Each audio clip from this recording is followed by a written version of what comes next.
কোথায় গেলা রে? এখানে কি হয়েছে? অনেক রাত হয়ে গেছে, তাড়াতাড়ি টেবিলে চলো, খাবার দেবো। হ্যাঁ, কিছুক্ষণ আগে রাগারাগি করে এখন আবার ভাত খাওয়ার জন্য সাথে আসছে। শোনো, আমি অনেক চিন্তা ভাবনা করে দেখলাম, পুরুষ মানুষ এমনি অসহায়, ঠিক আছে? পুরুষ মানুষের সাথে রাগারাগি করে কোনো লাভ নেই। এই পুরুষ মানুষ অসহায় মানে? তো অসহায় না কি? এই যে তোমার সাথে আমার বেশি রাগারাগি হলে পোটলা পাটলি গুছায় নিয়ে আমি বাপের বাড়ি চলে যাই। তুমি কি কোনোদিন আমার সাথে রাগারাগি করে তোমার বাপের বাড়ি যেতে পারো? তাহলে তুমি অসহায় না বলো? পুরুষ মানুষ যখন বউকে কিছু বলে, বউ বলে নিশ্চয়ই তোমার মা শিখায় দিছে। আর যখন মাকে কিছু বলে, মা বলে নিশ্চয়ই তোর বউ আমার নামে তোর কান পড়া দিছে। এইটা একদম ঠিক। আরো আছে। আর কি কি আছে বলো তো? বউয়ের মতের বিরুদ্ধে পুরুষ মানুষ যখন কিছু বলে, তখন বউ বলে তুমি চুপ করো, তুমি কি আমার থেকে বেশি বুঝো?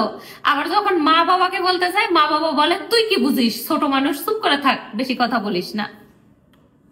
পুরুষ মানুষ সব দিক দিয়ে শোষিত, বঞ্চিত। তাই ভাবলাম পুরুষ মানুষের সাথে রাগ করে থেকে লাভ নাই, চলো তাড়াতাড়ি খাবার দেই, খাবার খাবা। শোনো শোনো, তোমাকে একটা ঘটনা বলি। কি ঘটনা? যখন পুরুষ মানুষ সৃষ্টি করা হয়, তার আগে গাধা, কুকুর আর বানরকে সৃষ্টি করা হয়। তো গাধাকে বলছে 30 বছর বাঁচবা তুমি, আর তোমার কাজ হবে মানুষের মালামাল ভার বহন করে, কাঁধে বহন করে এখান থেকে ওখানে নিয়ে যাওয়া, মানে ভার বহন করা, কিন্তু তোমার মাথায় বুদ্ধি থাকবে কম। আচ্ছা। তো গাধা বলছে যে আমি এত বছর বাঁচতে চাই না সৃষ্টিকর্তা, তুমি আমার বয়স কমায় দাও। তখন বয়স কমায় দিয়ে ওরা বলছে আচ্ছা দাও, ঠিক আছে, তোমার বয়স দিলাম 15 বছর। আচ্ছা, এরপরে যখন কুকুরকে সৃষ্টি করা হয়েছে, তখন কুকুরকে বলছে তুমি হবা বিশ্বস্ত প্রাণী, সবসময় মনিবের কথা শুনবা আর ওদের খেয়াল রাখবা, তোমার বয়স হবে 20 বছর।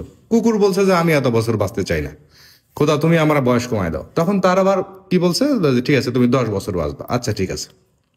এরপরে বানরকে বলছে তোমার কাজ হবে এডাল থেকে ওডালে লাফায় বেড়ানো আর মানুষকে বিনোদন দিয়ে হাসানো, তোমার বয়স হবে 15 বছর। বানর বলতেছে না সৃষ্টিকর্তা, আমি এত বছর বাঁচতে চাই না, আমি সর্বোচ্চ 7-8 বছর আমার দিতে পারো। তো ঠিক আছে যাও, তোমারটাই মঞ্জুর করলাম। আচ্ছা, এইবার মানুষকে বলছে যে তুমি হবা হচ্ছে সর্বশ্রেষ্ঠ প্রাণী, কিন্তু তোমার বয়স হবে মাত্র 20 বছর। এখন মানুষ বলতেছে যে কি বলো সৃষ্টিকর্তা, মাত্র এত অল্প সময় নিয়ে আমি দুনিয়াতে বেঁচে থাকবো, অথচ আমি সৃষ্টির সেরা জীব কিভাবে হব?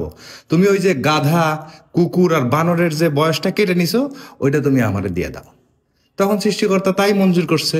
এই জন্য পুরুষ মানুষ পুরুষ হিসাবে বাঁচে 20 বছর, বাকি সময় থাকে গাধার মতো, তারপরে থাকে কুত্তার মতো, এরপরে শেষ বয়সে গিয়ে এই বা এডাল থেকে ওডালে, মানে এই সন্তান থেকে ওই সন্তানের বাসায় খালি ঘুরপাক খাইতে থাকে, বুঝছো?